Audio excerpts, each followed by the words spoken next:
Thank you very much, Aliu. And to speak further on this, we have in the studio a security expert and a civil society activist, Dr. Awal Abdullahi Aliu. Good afternoon, Doctor. Welcome. Thank you very much. Good afternoon. To the program, yeah. What can you say about the state of insecurity in Nigeria?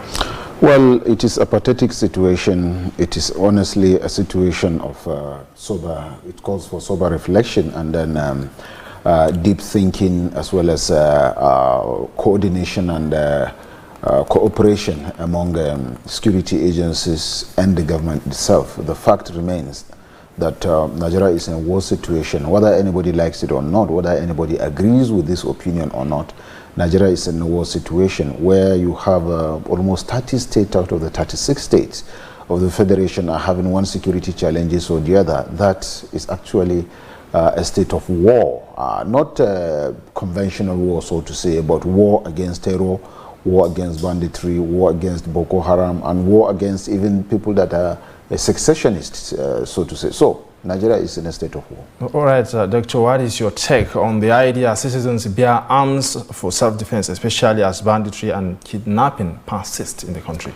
Well, it has two stages or two different opinions you can express on this very one. The first one is yes, in a situation where people are being killed continuously, lives are being lost, properties are being lost, and then if you think nothing is being done about it, then I think it is, one can see that the citizens can take up arms to defend themselves. But it depends on how you mean or what you are trying to do in giving the citizens arms to defend themselves. If you say everybody that is eligible to carry arms should go and carry arms, that I will say no. But if you say, okay, there is a group of people that are organized for the purpose of securing and protecting a particular place, a particular community or an organization, and it is certified that government feels these people are qualified, they have all the prerogative qualification to own this thing for the purpose of protection of a particular place, that I think can be considered. But in the other hand, I also don't think it is right for you to just leave arms in the hands of people, because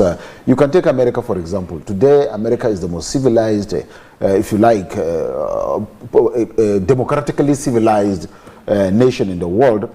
And then there's this freelance of carrying arms. And you see how even small children can carry the arms of their parent and go to their school if a classmate has done one or two things and then open fire on whoever is there. So it is very dangerous for you to allow everybody to carry arms, even though the stage we are in now, the arms are in the hands of so many, but that is unofficial. Those people owning those arms are unofficial. So like the president gave an order in the past that once you are cited with a rifle, AK-47, and you are not a security agency, you should be shot on sight. That order, as far as I know, still stands. So it is not right for everybody to just carry arms, but you can organize people for the particular purpose and get those arms, give them proper training, and then give a particular instruction on when to carry the arms, the reason for carrying the arms, and when to return back, and there should be proper monitoring and evaluation of the arms as they carry and as they return, and there must be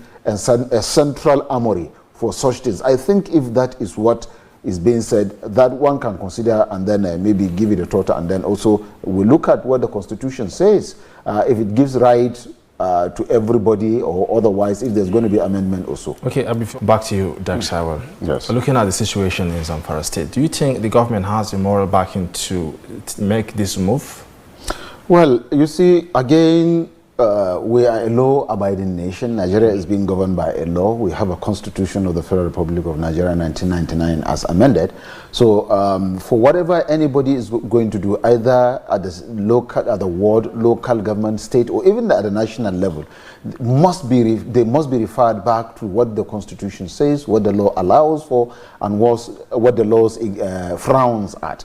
Now, under these circumstances, I am aware that the law does not permit, the Nigerian constitution does not permit for individuals to just carry arms just like that. And also recently there's a pronouncement by the President and Commander-in-Chief Muhammadu Buhari giving a shoot on sight order on anybody carrying firearms unlawfully. When I say unlawfully, someone that is not a security agent. And also you are aware, and Nigerians are aware, that not too long ago, the IG of police or the national security has directed that there's no issuance of license for individuals to carry arms. So if you put this together, then the pronouncement of Commissioner of Police as Commissioner of Information of Zamfara State as instructed by the Governor of Zamfara State, you would simply say that it is simply not right. Yes, I know that it's a situation that is really bad. Looking at statistics in the last 3 months, Zamfara State is the second in terms of killings and distortions of lives and property. That is security, in terms of security challenges. So I believe the governor is concerned, he is worried that his people are being killed, and he has sworn an oath that is going to protect life and properties of those people, and then he's armless. When I say armless, the Constitution provides for him to be the chief security officer of his state, but he does not have control over all the security agencies in the state. So hence the reason why I guess he is trying to come up with this, that the people should defend themselves. That is to say, he has failed as a governor, not because he wants to fail, but because he does not have security apparatus under his own control. If peradventure the State Commissioner of Police heeds to the directive by the state government and give the go-ahead for the issuance of license to the residents to bear arms, do you think the move will make any difference in the fight against the banditry? First and foremost, I do not think the Commissioner of Police have that power or right to go ahead and issue licenses under these circumstances. 1. 2, the Inspector General of Police has been said by the Commissioner of Information that they will go through the Commissioner of Police to the IG of Police. Even the IG himself, he's a law enforcement officer of Nigeria. So as a law enforcement officer, I cannot see him breaking the law that is trying to enforce. And if the law says don't issue rifle, then I cannot see him giving the go-ahead for rifles to be issued. That is on one part. And also you heard the Chief of Defense Staff, General Leo Irabo, also challenging the authenticity of the authority of the governor issued that rifles should be issued. He also referred the governor to the Attorney General of the Federation and Minister of Justice, even him too, for interpretation of the Constitution and the law that provide for who is supposed to hold arms and who is not supposed to hold an arm and why. Now, what I would have thought the governor should have done, instead of saying rifle arms to be issued to whoever is interested that is qualified, I would have thought he would have organized his people, bring them together, constitute some security, rapid response squad within communities. With those rapid response squad, get them organized, get a legislation from the State House of Assembly, possibly registration from wherever at the national level, from the security agencies, for the recognition of that body. Just like you have the Omotokuns in the Southwest, for the recognition of that body, so that they can be like a community protection security outfit for the purpose of protection of the community. Now, if you have that organized, maybe under the 19 emirate, as he put it, each emirate should come up with such team, eligible members of the community that are willing to contribute towards the security of the community, the state, and by extension the nation. Then get them together, possibly purchase certain kind of arms, get approval for certain kind of arms, because there's categorization of even the arms itself. Get approval for certain kind of arms, and then assist the security agencies in fighting banditry, crime, and criminality. If he had used it that way, possibly the security agencies would have seen him as partner in progress. They would have worked as a team, and then possibly get the room to be able to work out. Because I know some others, there are some states that attempted such things. Some still have it the way it is. But asking individuals to own rifles or to own weapons, that is where the issue is coming from. Okay. But if it is organized group, like I said, he has the 19 emirate, organize them, call them community rapid response squad, call them community security network, call them community guards, call them community intelligence gathering and information as well as protection group, or set up a commission in the state that will coordinate these things. Fine, I guess he can find his way. But individuals owning rifle, I think is too dangerous. All right, back to you, Doctor. You heard what these people say. A majority of them are in support of this move. How will you react to their comments? Well, like I said earlier, I'm going to almost repeat what I said. The right thing to do is organize a group. group of people under a particular name with a particular command, that they will work within the constitution and the framework of the law to be able to protect the community and their people, lives and property. That can work. But if you say individual, that is where the challenge is coming from. For individual to own guns, it's very, very dangerous, because who did you trust the person you are giving? You can see someone and claim to, you think he's have all the integrity you are thinking, but situation may warrant that he may use that gun or weapon or wrongly. So that is the issue. But if there is an organized group of people under a particular instruction, under a particular command, and then not using it all the time, but whenever the need arises, there's a particular place where you go and pick these things and make use of them, after then you return. That is organized. It's an organized group. That you can understand. But individual is very, very dangerous.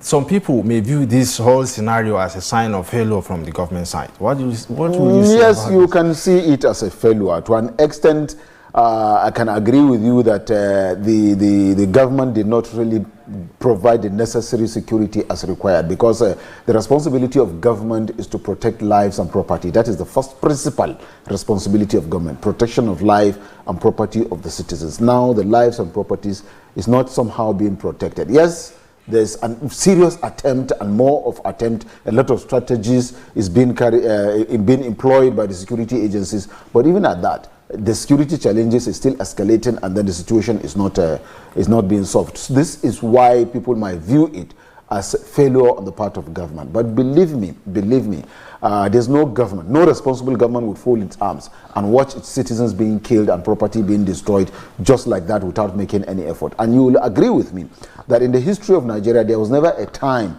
where government brought out money and put in security like the present administration of Muhammadu Buhari. Even though the security situation is still escalating, but there's a lot of funds that are being put into the security agencies to fight crime and criminality in Nigeria. And you also will believe that the security agencies are also doing their best in fighting this crime and criminality. So to succeed in this, the government and the people need to work as in synergy. The people, security agencies and the government, that is a tripartite arrangement, need to work in synergy. Government must continue to support security agencies with all that it needs in terms of finances and weaponry.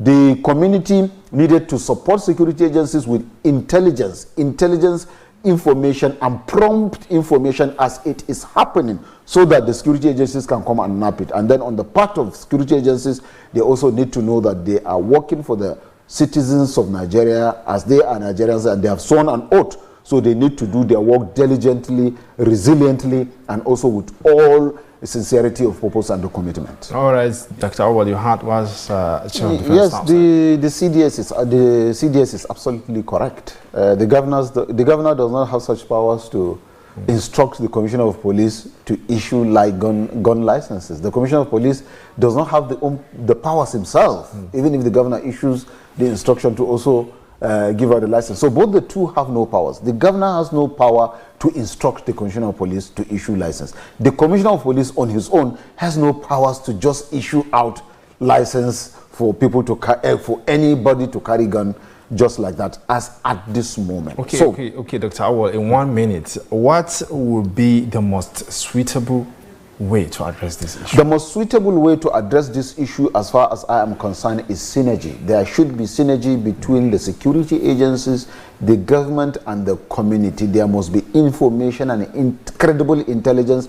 There must be active participation of the community, and then there must be prompt response by the security agencies, while the government on its own part provides the community and the security agencies with all that is required. With this, I want to believe that if there's proper synergy among security agencies themselves, between government and security agencies, between security agencies and the community, I want to believe that it will assist greatly towards bringing this thing to bear, to bring it to an end. Well, thank you very much, Dr. Awal Abdullahi, for your contribution in Newsday this afternoon. My pleasure, welcome. That was Dr. Awal Abdullahi Aliyu, a security expert and a civil society activist, speaking.